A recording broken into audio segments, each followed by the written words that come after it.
Buongiorno a tutti, grazie per essere qui ancora una volta. Seguirei un altro incontro a contatto diretto con i candidati al Consiglio regionale per le elezioni del prossimo 23-24 novembre.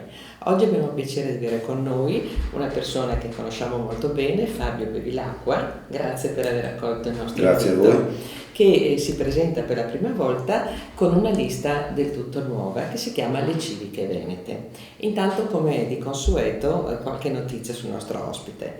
Quindi Fabio Bevilacqua, classe 1961, si laurea in Scienze della Pianificazione Urbanistica e Territoriale presso lo UAV di Venezia. È un urbanista con esperienza tecnica nel settore pubblico. Per qualche anno ha operato in ambito accademico come collaboratore alla didattica, sempre allo UAV. Vive a Mestre, dove è cresciuto, pur continuando a frequentare Venezia per lavoro. Sua città di origine, dove tuttora lavora, appunto. È grande appassionato di storia di Venezia e Mestre. Da molti anni si dedica alla ricerca e alla divulgazione della storia della città di Mestre.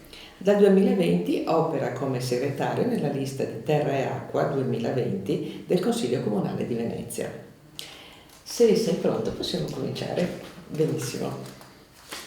Allora, ho letto la tua motivazione per l'entrata in campo, diciamo, in questa consultazione regionale. Tu ritieni che sia necessario intervenire su temi fondamentali come ambiente, sanità, casa e lavoro, e non ultimo naturalmente la sicurezza, perché questo è uno dei motivi principali per cui la gente si sta muovendo, e che sono anche elementi basilari dell'urbanistica di cui tu ti occupi da sempre. E quindi ritieni che questo sia un motivo per affrontare e cercare di migliorare la buona qualità della vita nella città e nel territorio, e ci spieghi più nello specifico i motivi per cui tu ti candidi in questo caso? Io mi sono candidato perché dopo molti anni nella pubblica amministrazione, nella quale ho sempre cercato di essere un funzionario verso il cittadino, consapevole che bisognava che una pubblica amministrazione dà servizi al cittadino. La pubblica amministrazione non è una società che controlla, ma una società, è un'amministrazione che deve dare servizi. Con questo atteggiamento io ho sempre cercato di essere collaborativo e di risolvere i problemi della gente. L'ho fatto per tanti anni, anche quando sono passato al controllo del territorio, che appunto, essendo una cosa di controllo, richiede un tipo di approccio diverso. Sempre sono stato dalla parte del cittadino, per molti anni. Quindi io poi ho fatto una scelta, dopo tanti anni, da questo punto di vista, in cui ho ritenuto di aver dato la mia parte come cittadino, ho ritenuto che bisognava fare qualcosa di più, proprio perché l'evoluzione della nostra società, delle nostre città, richiedeva qualcosa di più, e ho fatto la scelta di entrare, sempre come dipendente comunale, come segretario in una lista civica, proprio perché in una lista civica e in consiglio comunale si potevano affrontare temi non solo dal punto di vista dell'indirizzo al controllo del territorio, ma temi più ampi. Quindi è una scelta che ho già fatto 5 anni fa. Adesso che c'è questa tornata elettorale regionale, la mia scelta ancora di più è quella di un cittadino che ha visto come il nostro territorio è passato per molti temi dalle situazioni di criticità, da una mancanza di programmazione e addirittura in certi casi in situazioni di emergenza. E quindi con la mia esperienza, per quanto riguarda la sanità per esempio, ecco, io non sono un esperto di sanità, ma mi rendo perfettamente conto del cittadino, avendo avuto delle esperienze personali, che la nostra sanità ha bisogno di un intervento che riporti il servizio verso i cittadini. L'ho vissuta sulla mia pelle, quindi penso che sia una motivazione fortissima.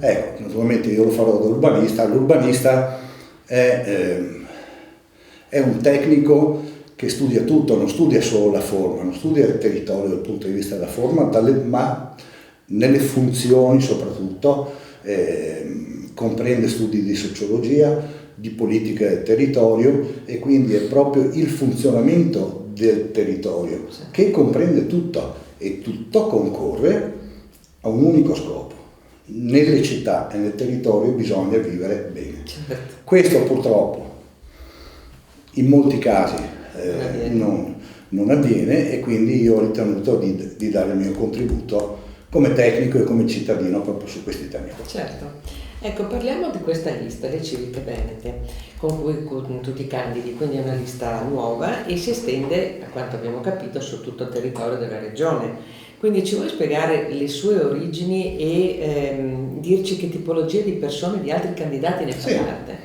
Allora, le civiche venete è un soggetto nuovo ed è interessante proprio per questo, perché non è un soggetto politico, ma è una federazione di liste civiche che operano nel Veneto già da qualche anno e che sono presenti già in molti consigli comunali e addirittura guidano già diversi comuni. Ecco, quindi le persone che compongono queste liste sono tutte persone che portano professionalità, esperienze, quindi non gli ultimi arrivati, ma soprattutto gente che non vedendo in altri soggetti politici una risposta da dare al territorio e ai cittadini, ha ritenuto di scendere in campo, ma questo è già avvenuto già 10 anni fa, 5 anni fa, e in questo momento questo nuovo simbolo, la federazione, è un esperimento politico interessante, certo. Proprio perché invece che avere molte liste frammentate in tutta la regione, che però sono situazioni importanti, che danno risultati importanti, prova in questo caso ad unire anche tutte le professionalità, le competenze, le esperienze, per poter entrare in consiglio comunale uniti e portando uniti le politiche che sono state sviluppate, certo. Le esperienze che sono state sviluppate finora. Voi comunque vi collocate nell'area di centro-sinistra e sostenete il candidato Giovanni Manildo. Sosteniamo il candidato Giovanni Manildo, che è il candidato di centro-sinistra, ma vorrei ricordare che però le liste civiche sono civiche, sì. Quindi sono formate dai cittadini che hanno fatto una scelta diversa dai partiti. Ecco, quindi sì, certo, si colloca in un'area, ma non è direttamente il partito di sinistra, se no le persone bastava che fossero i partiti. Certo. Bene, allora la tua esperienza come professionista, diciamo urbanista, sia accademica che anche pubblica, ti ha portato ad approfondire molti aspetti legati alle due città di Venezia e di Mestre, che conosci, sappiamo molto bene. Quali sono quelli che tu ritieni gli aspetti più critici e che quindi vorresti contribuire a migliorare se tu venissi eletto in Consiglio regionale? Allora, per quanto riguarda le città, Mestre e Venezia, che sono due città completamente diverse. E su questo? Ecco, abbiamo assistito, qua bisogna entrare nella storia, sappiamo che Mestre particolarmente ha subito, pur essendo stata una delle città con i comuni di Venezia a dotarsi di un piano regolatore, perché è stata una dei primi 5 comuni in tutta Italia che ha fatto il piano regolatore nel 58. Mentre tutti gli altri comuni, la maggior parte dei comuni, si è dotata di piano regolatore 10 anni più tardi. Quindi siamo stati tra i primissimi. Però abbiamo visto e sappiamo bene, chi abita a Mestre, chi è cresciuto a Mestre, sappiamo bene che nonostante il piano regolatore, Mestre è cresciuto in maniera incontrollata, purtroppo distruggendo anche le tracce del passato e, aggiungo io, anche l'identità, certo, dei mestrini, perché quando togli la storia, togli anche le pietre, certo, la gente poi dimentica, perché col passare delle generazioni, se tu chiedi ai mestrini, io ho dovuto portare mia mamma a 80 anni a visitare i resti di Mestre che lei non sapeva neanche che esistessero, cioè, per dire, no? Ecco, certo, quindi è importante l'identità di una città. Ecco, quindi c'è stata questa prima fase in cui Mestre ha avuto questo sviluppo, questo giustamente viene chiamato sacco di Mestre, perché il boom edilizio ha portato a una speculazione che ha distrutto completamente il territorio. Poi nel corso degli anni, effettivamente, io mi ricordo quando ero bambino che si diceva Mestre è la città più brutta d'Europa, sì, io rilevavo, certo, bambino, non è che mi rendevo conto perché è più brutta, io ero qua, certo, però vedevo una città senza verde, non esisteva il verde, certo, ma nel corso degli anni invece Mestre è notevolmente migliorata. Il verde l'abbiamo ottenuto, abbiamo dei bellissimi parchi, abbiamo molto verde adesso, e poi ci siamo trovati di fronte, sembrava che lo sviluppo potesse a questo punto trovare un equilibrio e con aggiustamenti proprio dal punto di vista urbanistico, con aggiustamenti passo passo si potesse arrivare a un punto di equilibrio. Poi abbiamo avuto il Covid, che ha stravolto completamente tutto. La ripresa dopo il Covid che ha portato elementi nuovi, elementi completamente nuovi, sia per Venezia che per Mestre, perché se Venezia non ha avuto il sacco, non ha avuto la distruzione, Venezia è tutta lì, le pietre sono là, è qua che l'abbiamo avuto. Noi abbiamo avuto invece uno stravolgimento socio-economico. Allora, quello che inizialmente Mestre non ha avuto una programmazione ma non un controllo di quello che era programmato, non ha avuto in seguito una programmazione, una previsione di sviluppo, tanto è vero che gli ultimi piani regolatori sono basati su dati, su proiezioni vecchie di 15-20 anni, quindi non è possibile dal punto di vista urbanistico ma nemmeno politico operare uno sviluppo di questo tipo. Abbiamo avuto quindi questi elementi nuovi, l'immigrazione, il turismo, e purtroppo non regolamentando, non governando questi fenomeni ci siamo trovati ad avere non solo una criticità ma in molti settori, in molti casi anche delle emergenze che stiamo vivendo tutti. Ecco, una di queste emergenze è sicuramente quella relativa alla sicurezza, sia nella zona insulare che nella terraferma. Quindi noi la conosciamo molto bene questa situazione, quindi secondo te a livello regionale che cosa si potrebbe fare per contrastare o per comunque gestire questo problema? Ma guarda, allora noi sappiamo bene in questo momento che nonostante le forze dell'ordine si stia molto da fare per cercare di reprimere questi fenomeni che stanno diventando microscopici. Quindi abbiamo bisogno che le leggi nazionali cambino. Da questo punto di vista non solo noi come comune, nemmeno solo come regione, ci sono molti soggetti da tutta Italia che stanno dicendo bisogna cambiare la legge, e questo è innegabile. Però qualcosa si può fare. Abbiamo visto quanto sia inefficace l'azione delle forze dell'ordine, perché poi ci ritroviamo con sta gente che continua a delinquere e che addirittura sembra avere più tutele dei cittadini. Quello che è interessante naturalmente dal punto di vista comunale, regionale, quello che è interessante invece è dal punto di vista legislativo, si studino modi per contenere il fenomeno. Non è tanto la repressione quanto la prevenzione invece. La prevenzione che conta, la prevenzione e la programmazione. Ecco che ritorno alla mia visione urbanistica, è una questione di equilibrio.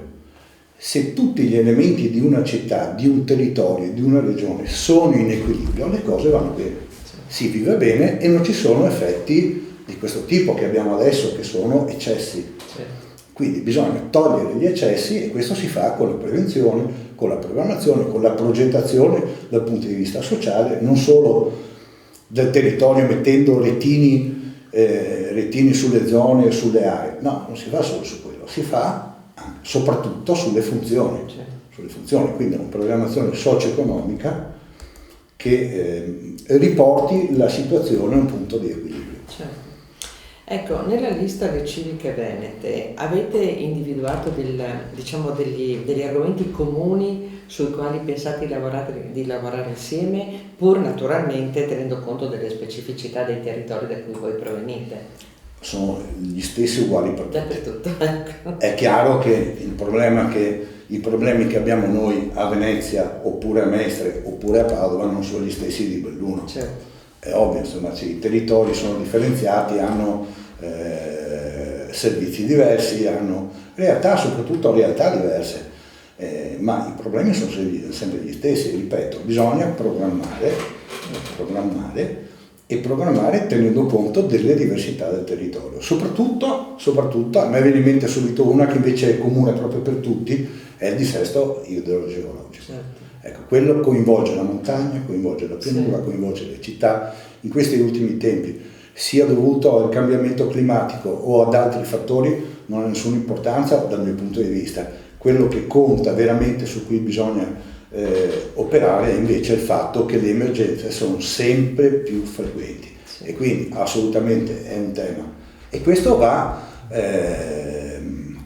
preso per mano subito, anzi siamo molto in ritardo, e lo sanno bene in certe regioni che sono più soggette di noi a disastri, che bisogna operare nel territorio dal punto di vista urbanistico. Sì. Urbanistico vuol dire sui fiumi, va bene, noi i laghi ne abbiamo, sì, sui fiumi sicuramente, ma su tutte le reti fognarie e su molti altri aspetti. Certo.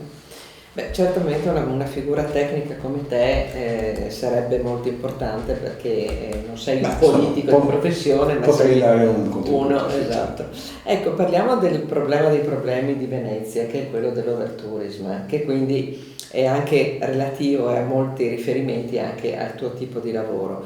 Cosa pensi che la regione potrebbe fare? Perché la regione comunque ha sempre favorito, noi abbiamo The Land of Venice, quindi è chiamata così, no? È identificata così. Come si potrebbe, che cosa si potrebbe fare per alleggerire anche la vita stessa delle persone, dei residenti? Beh, su questo tema ci sono ormai da tempo discussioni molto forti, perché non è solo Venezia a essere soggetta a invasioni che ne stravolgono completamente la vita quotidiana. Abbiamo città come Firenze, come Bologna, altre città storiche d'Italia, e addirittura città all'estero tipo Barcellona, città francesi, che hanno cominciato a emettere dei provvedimenti contenitivi e in alcuni casi risolutivi, perché appunto sono emergenziali e tendono proprio a chiudere le porte del fenomeno.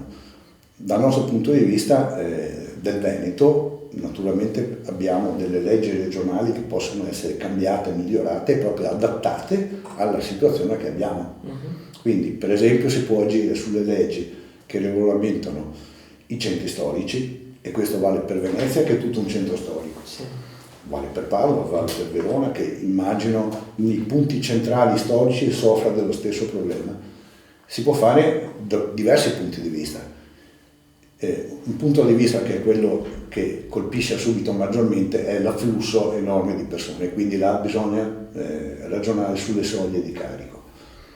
Lo sta facendo anche il Comune di Venezia con delle proposte che sono legate però all'offerta turistica. Certo. Allora, abbiamo due tipi di turismo: quelli che vengono in giornata, 80.000 persone che invadono la città, e quelli che invece vengono perché trovano posti letto. Nel Comune di Venezia, lo dico, la domanda è sulla regione, ma lo dico perché è un esempio che può essere portato a livello regionale.